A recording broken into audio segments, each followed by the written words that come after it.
Bueno, para hablar de este tema estamos en comunicación con Rolando Barbano, es editor de la sección Policiales de Clarín. Rolando, Esteban del Campo y Laura Garzón te saludan. ¿Cómo están, Esteban? Laura. Hola. ¿Cómo estás? Estábamos hablando un poco de esta frase famosa de caso resuelto, caso sin atractivo.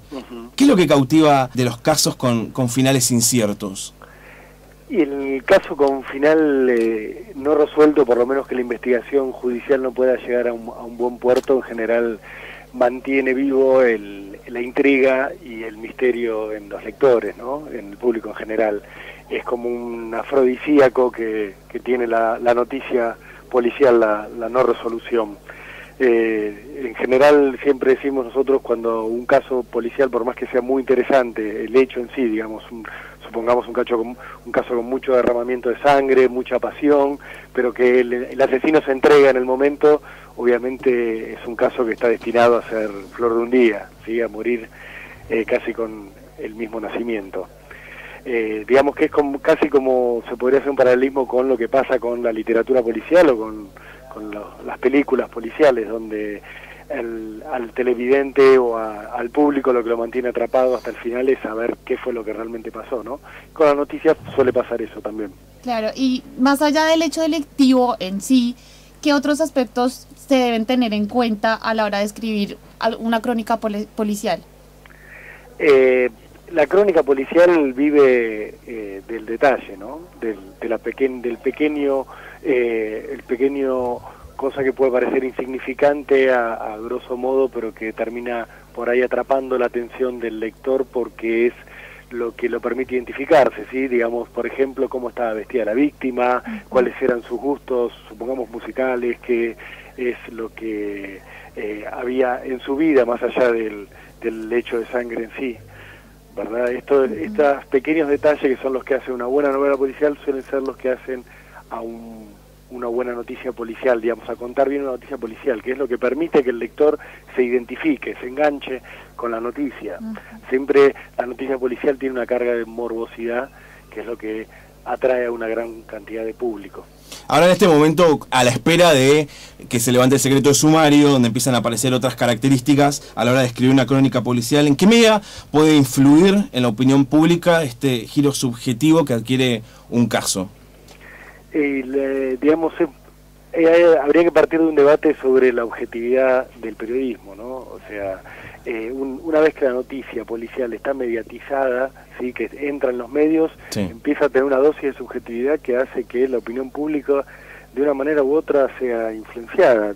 Lo vimos, por ejemplo, con el caso de Solange Gravenheimer y Lucila Fren, que se resolvió esta semana, que la opinión pública como que terminó formándose una opinión sobre Lucila Fren durante el transcurso del juicio, donde una gran cantidad de gente pensaba que era culpable solamente por verle la expresión de la cara y decir esta chica es asesina, ¿sí? Claro. De alguna manera obviamente que el periodismo puede contribuir mucho a eso porque siempre en una causa judicial hay millones de pruebas y si uno le da mayor preponderancia, por ejemplo, a las que incriminan al sospechoso, uno está de alguna manera haciendo que el público se vuelque a pensar que esa persona es culpable, ¿sí?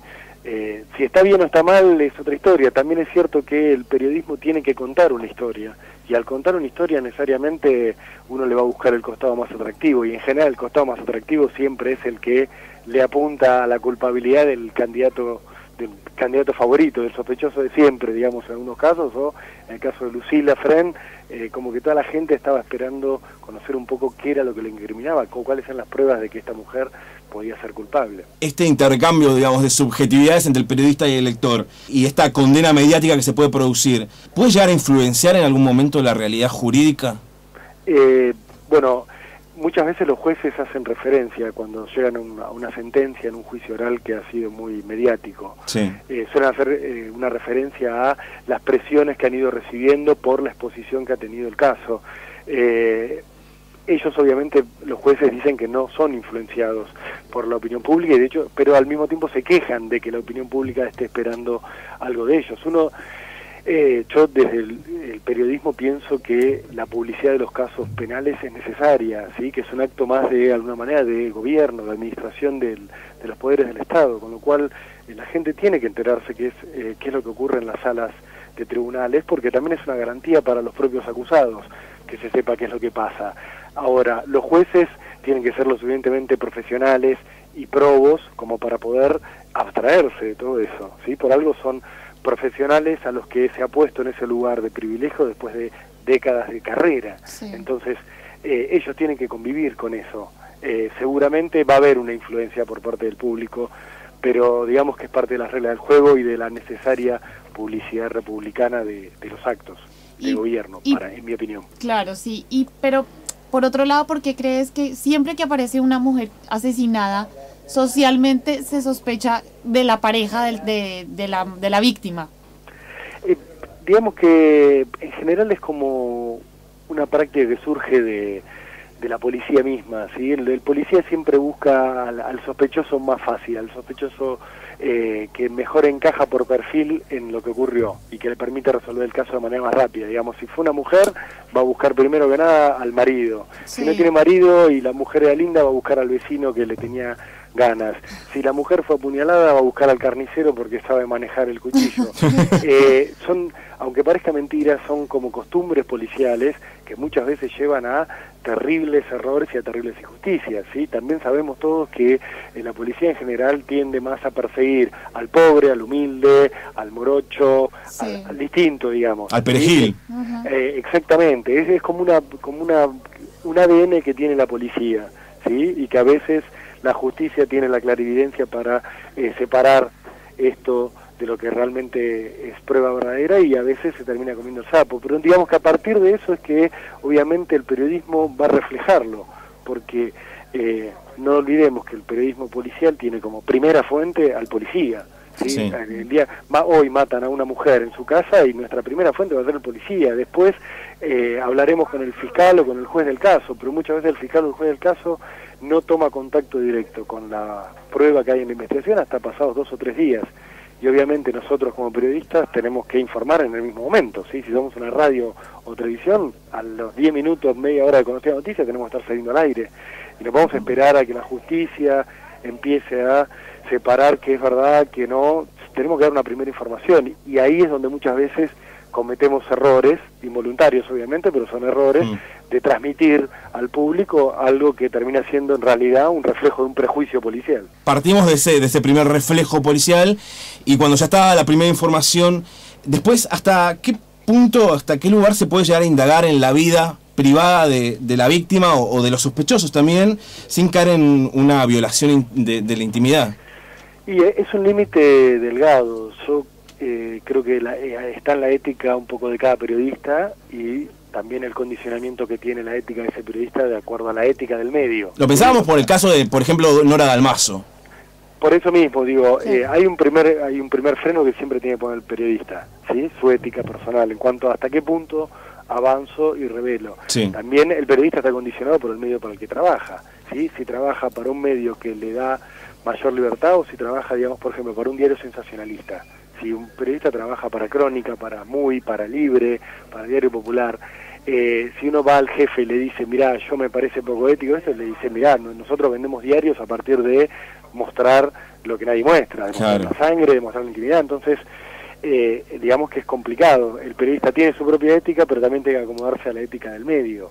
Yo creo que lo ideal es pararse en hacerse una pregunta que es, ¿cuánto es de interés público y cuánto es interesante? ¿Sí? O sea, interesante puede ser si, digamos, si una víctima, digamos, Nora Dalmazo, por dar un ejemplo, tenía 50 amantes, es interesante.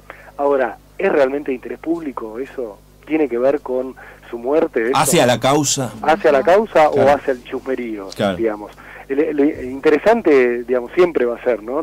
Cuando nos metemos en la intimidad de alguien siempre va a ser interesante. Igual lo curioso en ese caso es que la información no salió de la prensa, sino del marido en conferencia de prensa con el hijo al lado. Y bueno, digamos, cuando un caso se mediatiza mucho también, empiezan a darse situaciones donde gente común, gente que no está habituada a los medios, por ejemplo, empieza a quedar sometida a la requisitoria periodística constante. Y a veces se cometen errores, desde la propia familia de una víctima comete errores de no poner bien el límite de la intimidad, y a veces también esos errores se cometen a propósito en busca de algún resultado, como por ejemplo enfocar la investigación o a la opinión pública hacia un determinado perfil de sospechoso que no tenga nada que ver con quien verdaderamente cometió el crimen. Digo, lo que se puede pensar en un caso como Nora Dalmazo, García Belsunce, ¿sí? Donde vemos que quizás los que quedan más involucrados son los del círculo íntimo de la víctima, y a veces desde el círculo íntimo de la víctima se hace una exposición exagerada de intimidades como para alejar el foco de la cuestión de la sospecha sobre ellos, ¿verdad? Sí, hay una intencionalidad clara. Por ejemplo, nosotros recordábamos, por ejemplo, la familia García Belsunce con los Urtig y Bartoli en el living de Susana Jiménez, o Solange Belone en la mesa de Mirta Legrand, y hay momentos en que pareciera que la estrategia mediática es más importante que la estrategia judicial. Sin duda, hay muchos casos, como hablábamos, se juega una carta en la opinión pública, ¿sí? Sí. Una carta de si voy a zafar o no de la cárcel ante la opinión pública y a través de los medios, ¿sí? Uno obviamente como sospechoso va a apostar a que los medios influyan en la justicia favorablemente para uno. Entonces van a intentar hacer este tipo de expresiones en los medios de comunicación. El problema es que los medios de comunicación también necesitan de ellos. O sea, yo quiero hacer rating con un caso y voy a tratar de tener a los protagonistas mostrándome esto o hablando de esto o de aquello, con lo cual ya el límite ético empieza a complicarse cuando empieza a jugar contra los puntos de rating que puedo hacer o la cantidad de ejemplares que puedo vender, ¿sí? Yo quiero tener más rating, entonces tengo la foto de Nora Dalmazo desnuda en su cama, en su lecho de muerte, ¿y qué hago? ¿Lo muestro o no lo muestro? Y hubo un canal de televisión, por ejemplo, que lo mostró, apostó a tener más puntos de rating a cambio de tener menos ética. ¿Sí? Sí. Lo hizo.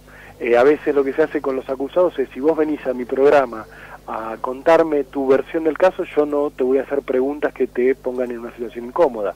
Digamos, te voy a hacer una cobertura que de alguna manera te muestre ante la opinión pública como inocente. ¿Por qué? Porque a mí me conviene tenerte en mi pantalla, a mí me conviene tenerte almorzando con Mirta Legrand o en el living de Susana Jiménez. Sí. Ustedes si vieron a la familia Belsunce / Urtig en el living de Susana Jiménez, se habrán dado cuenta que Susana les hizo una entrevista, por llamarlo de alguna manera, muy complaciente. Es que además le dijo, este es un tema muy apasionante. Y claro, porque digamos, eso lo que quería era apasionar a la gente, o sea, no le importaba obviamente ni la verdad, y mucho menos hacer un trabajo periodístico, o sea, quería mostrar como si fuera un protagonista de una novela. Claro. De alguna manera, lamentablemente, digo, el caso Belsunce se ha convertido un poco en eso, digo, se olvida la gente por ahí que hay un muerto, una persona, una mujer de carne y huesa que murió y se convierte en una novela, pero este se habría acostado con este, o este para mí que le violaba a esto, o se era lesbiana o aquello, y digamos, ya parece un culebrón más que un caso policial.